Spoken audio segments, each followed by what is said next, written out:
Bismillahirrahmanirrahim. Assalamu alaikum viewers. Welcome to another edition of Defense and Diplomacy. I'm your host, Sultan M. Hali. The French Prime Minister, Georges Clemenceau, just after the First World War, made a historic comment, and he said that war is too serious a matter to be left to the generals. Politicians must play their role. When I was serving as Naval and Air Attaché at Riyadh during 1991, just after the Gulf War, I heard General Peter Brady, the head of the US Public Relations or the US Armed Forces Public Relations, made another equally important comment. He said that journalists may say that war is too serious a matter for the generals, but I say that the coverage of war is too serious a matter to be left to reporters. Soldiers must chip in. Keeping these two comments in view, today we are planning to discuss the Army's ongoing exercise Azm-e-Naw, and we have a very interesting panel here. We have Lieutenant General retired Kamal Mateenuddin, who is a soldier par excellence, who has also been a diplomat. He has served as our ambassador to Thailand. He is the author of 4 very famous books, internationally renowned. Welcome, sir.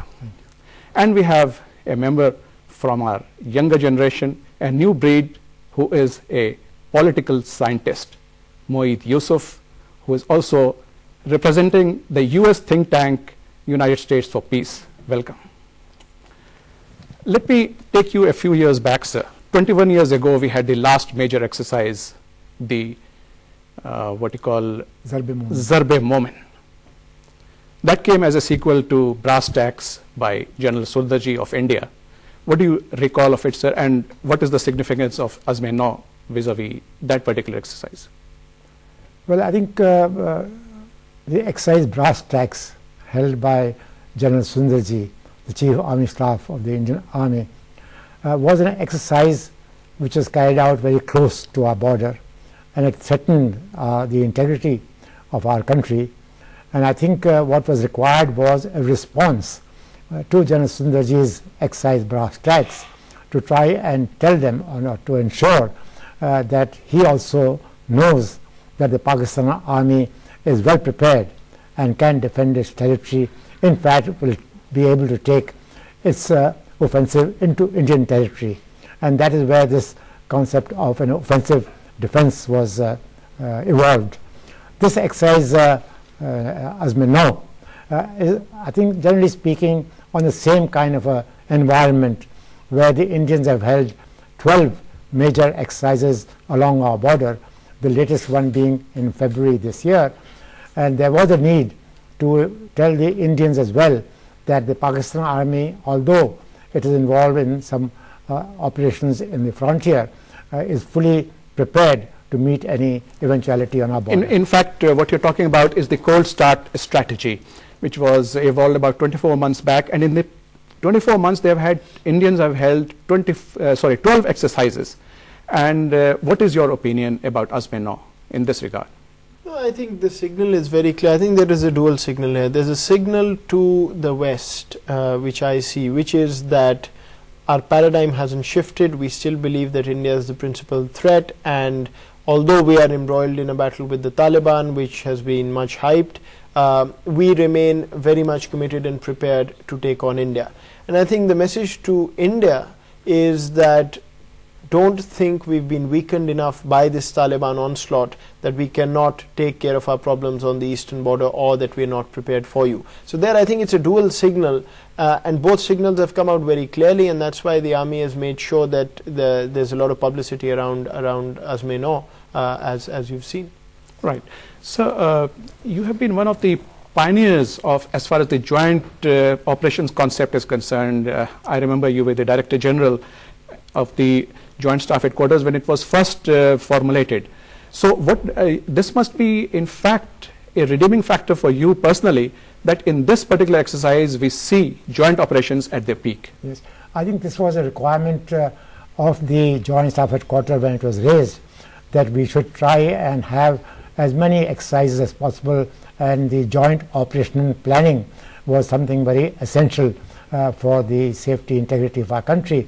And I'm glad to see that the exercise that was held recently was an integrated exercise of the Air Force and the Army, including, of course, all elements of the Army, in which there was the tanks, the artillery, the air defense, and the anti-aircraft, and so on and so forth, the Army aviation.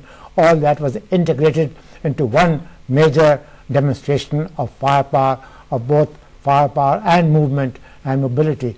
And therefore, I think it has gone down very well, and it is something which the armed forces of Pakistan should continue carrying on, which is the joint operational planning. So, talking about joint operations, I remember you're telling me once that in the year 1947 you participated in a joint exercise. Just share with, Yes. with the viewers this little incident. In those days, I was just a second lieutenant, and they asked me to participate in what they called a combined operation exercise, which was meant for a demonstration to the staff college students. In that, the Navy, Army, and Air Force were participating in it, and I was the officer in charge of naval bombardment. And so I had to go out in the sea, jump down into the shallow waters, come on the beach, and then direct naval guns onto the shore. But it was a combined naval operation involving Navy, Army, and Air Force as early as 1947 or early 48. Fascinating, sir. Moeed Yusuf, General Kiani had declared 2009-2010 as the year of training, and we are told that Azmino is Azmino 3 is a culmination of an entire process. Your thoughts on the subject? No, I think it is. You know, if you look at this, and in the military briefing, they made it clear that this was started in early 2009. Azmino 1, you synchronize your process. Azmino 2, you come out with something which you then validate by these field exercises. And then, of course, this is a new concept that the Army is validating. And you know, it's interesting that, but people forget that for the Army itself, for the military training, it's a tactical exercise where they are actually going out and validating something that they may be implementing in the future. We started by talking of the signals from this exercise, which is the strategic part of it. That comes out of this exercise, and thus the timing is very important. But one shouldn't overlook the tactical part. And there I think there may be many things which they have proved to themselves, many that they'll have to go back to the drawing board and figure out how to do it better next time. But this is an evolutionary process which will continue. So on the one hand, you talk about the timing, whether this was the right time to do it. On the other hand, tactically, yes, this is a culmination of a process which we'll find out come May 13th how good and how well it went. Right. Sir, one question from history. Why did it take so long for us to evolve the concept of joint operations? Because if you look at it, sir, we had the 71 war where it was fiasco. I mean, we had the naval chief listening to the declaration of the war from the Radio Pakistan, and that's what prompted the formulation of the Joint Staff Headquarters. But it took so many years. It is only in this particular exercise and prior to this, the operations in Swat and operations in South Waziristan, that we noticed that the Air Force and the Army are really integrated. The firepower we saw, we'll talk about it a little later, was an integrated. The Navy will be dovetailed into the Air Force High Mark exercise later this month. So my question, sir, why did it take so long? Well, it is very unfortunate that the Army in our country has always been the main element in the war against India. Of course, the Air Force also joined in, and there was really no need for at least for a joint operational planning to be carried out, because the Army was the dominant arm in the armed forces. It was only later they realized that the Army alone is not responsible for the defense of the country. It is the Air Force and Navy also, and that unless all three of them combine to carry out a military operation or operational planning, it won't be that effective. So I think the formation of the Joint Staff Headquarters in 1976 was a step in that direction, where the government, then government, realized that the two wars that we had fought earlier on did not really succeed in that way, because the three services were not carrying out a joint operation